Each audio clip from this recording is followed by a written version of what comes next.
I want to play my Gibson Flying V 98 2007 reissue. We're going to find out if it's any good. This video isn't like other videos out there, you know, where they talk for 7.5 minutes and only play for 1.5 minutes. We're going to play this quite a bit. We'll just save the yammering until the end. There's also 2 modifications that I've done to this guitar, so keep that in mind. And as always, the signal chain is listed in the description down below, along with all the chapter markers, so if you want to skip around, you can do that. But enough talking. Let's get after it.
So you can't really do a review on YouTube without talking about the specs, right?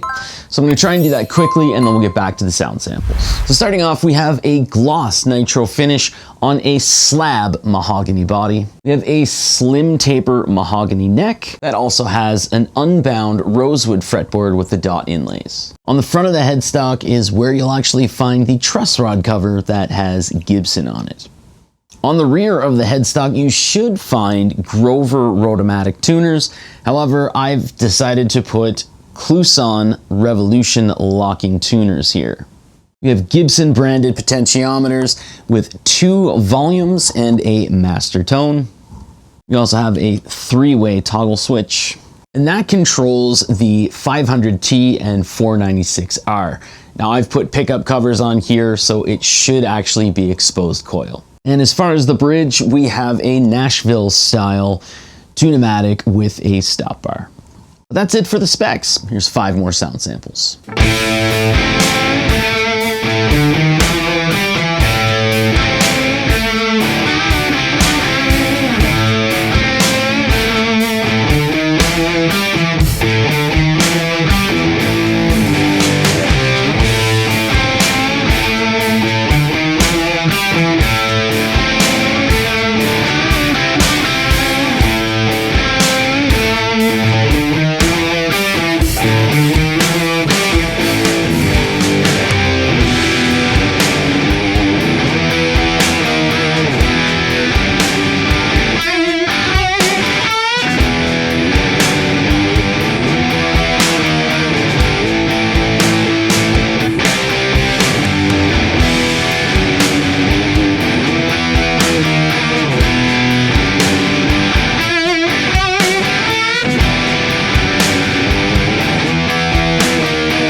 So as I say in all of the review videos that I do, the next part I have to do to appease the internet.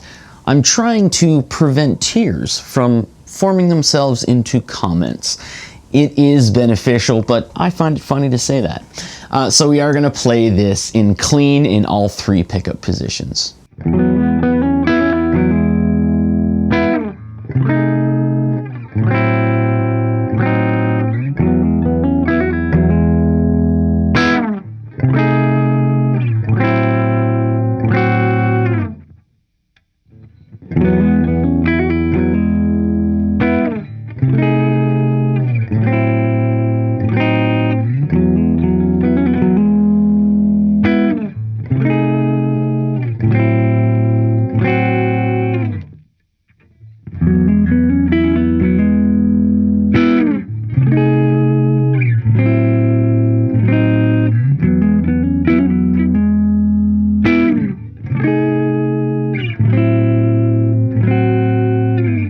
But to me, I've always found it more beneficial to hear how the pickups react to a little bit of light gain, light drive. So here's that.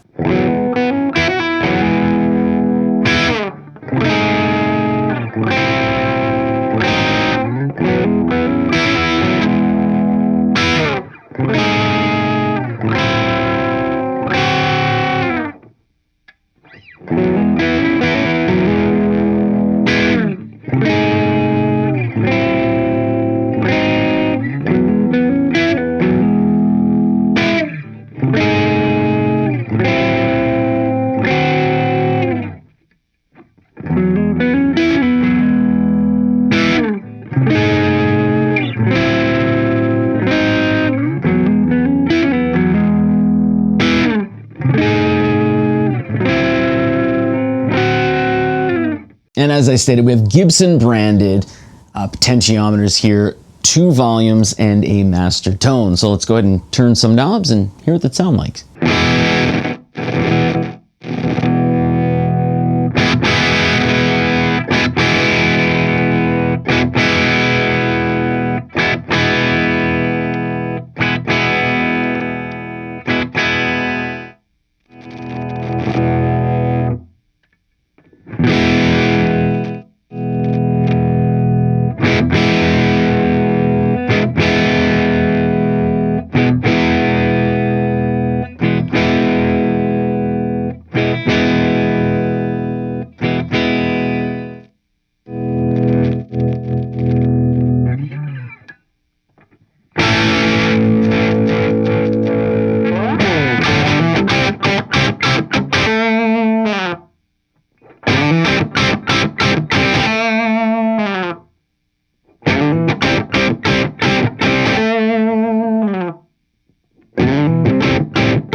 And you may be curious as to why this is called a Flying V 1998, even though it was made in 2007. It's a reissue. This is actually a 70s style Flying V. So you can see how the potentiometers are definitely placed differently, along with the input jack and the toggle switch. They're in different locations here, and the pickguard is very different. This is also 70s style, so it has a thin body rather than a regular thickness body here on the Flying V98. So the Flying V98 here, it's basically a 67 style Flying V. However, it has the different pick guard on it. This also has the classic 57 pickups in it rather than the 500T and 496R. So let's go ahead and do a quick comparison between both.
Might also be curious on the differences here between the Explorer and the Flying V. Now, I do have a different Explorer that I could use that has a natural finish on it. However, this has the 500T and 496R pickups as well. So thought it'd be a little bit of a nicer, more fair, I guess you would say, comparison between both of these. This is a 2010 Explorer. So basically, shape. They're both slab mahogany bodies. They both have rosewood fretboards. Same pickups here, and obviously headstocks being different and different tuners. So here's a quick comparison between both.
And to finish off the comparisons here, you might be curious as well what it sounds like between a Les Paul. Now this is a Les Paul Custom Showcase.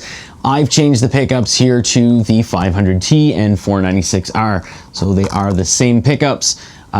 This has a carved maple top on top of the slab of mahogany, so there's definitely some differences there other than, you know, shape and overall weight. This is a non-weight relieved Les Paul, so very, very much heavier than the lightweight Flying V here. Ebony fretboard, rosewood fretboard, Grover Rotomatic tuners, and of course, like I said, Kluson Revolution locking tuners. So here's that comparison.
All right, so now that we've done all of the different sound samples and all of the different comparisons, it is at this point in the video where I like to talk about, whether or not I think this is a good guitar.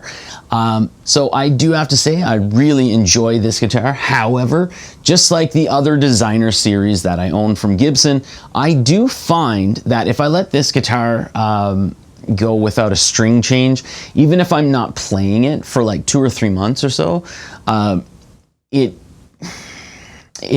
just doesn't seem to play as nice as with fresher strings. I know that goes without saying, but it is more evident and more apparent than, say, a Les Paul or an SG. It's just very, very different. So it is one of those things where I try to keep a whole bunch of extra strings. So if this goes like 2 or 3 months without being played or with being played, then I just change the strings over, and from there it is, very pleasing to play. I know that sounds weird, but it's just something that I've noticed with all the designer series that I have from Gibson. It just really, really benefits from fresh strings, and it's noticeable when they're not. And this guitar here also had a headstock break. The previous owner, I don't know whether it just dropped or if it was taken on a plane and they just abused it. But there was a headstock break. So you can actually see here where the headstock break was happened. It was expertly repaired. If I run my finger down it, there's a tiny little indentation, but it was expertly repaired, and you really cannot tell, other than really looking for it, that a headstock break occurred. And like most people will tell you, if it's repaired properly, the headstock is now stronger than it used to be. And as far as playability for this guitar, you have to get used to playing in classical position if you're going to be playing seated. However, it does give you a lot more access to the upper range. There's just something about a flying V where you can reach anywhere on this guitar without doing weird stretches or anything like that, or contorting your hand to get to it. So playing leads on this, very easy to do, very natural, but again, you have to get used to playing in the classical position if you're going to be playing seated. This does not have that little weird grip strip on the bottom like the 58s did. So playing it like this it's just gonna slide. And same thing with playing rhythm. Rhythm on this guitar, I don't know what it is about flying Vs, but I don't know, ride the lightning, I guess. It just begs you to, start playing on the A string. But again, there is a lot of access on the higher range, and just when you're playing seated, it's kind of natural the way that it sits, so it kind of sits up higher. So I don't know, I always found that kind of promotes me to, dig in a little more in the rhythm playing. And the 500T and 496R pickups, they're very hot pickups. The 500T especially is a hot pickup.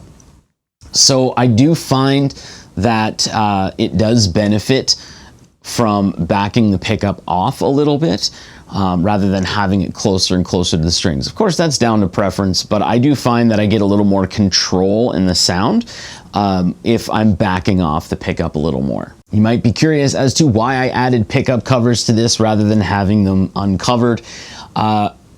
It's not that I don't like open coil pickups or anything like that, but if I'm playing, because I like doing palm muting and stuff like that, I will sometimes rest my hand on the pickup a little bit. But that little wrapping that they have on the pickups, if that starts rubbing on my hand, it gets really annoying to me, and adding pickup covers prevents that from happening to my hand. Now, the one real downside to owning this guitar here, rather than like a 67, it's super easy getting a 67 pickguard.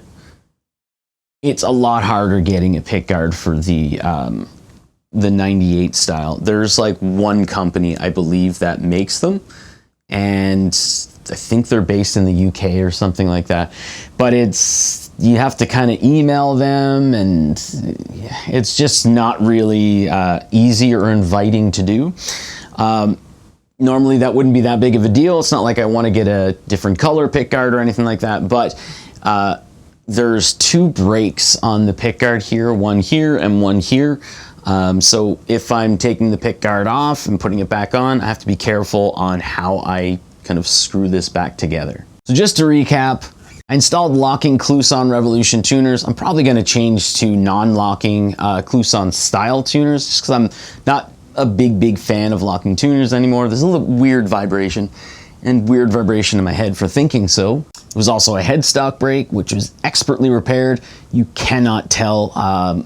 You really have to look or start really feeling around to notice that there was a headstock break. And I changed the pickup covers because of the wrapping that's on the side of the pickups. All in all, this is a fantastic guitar. I'm very happy and fortunate to own it, even though there was a headstock break, which does devalue the guitar a little bit, even though it was expertly repaired.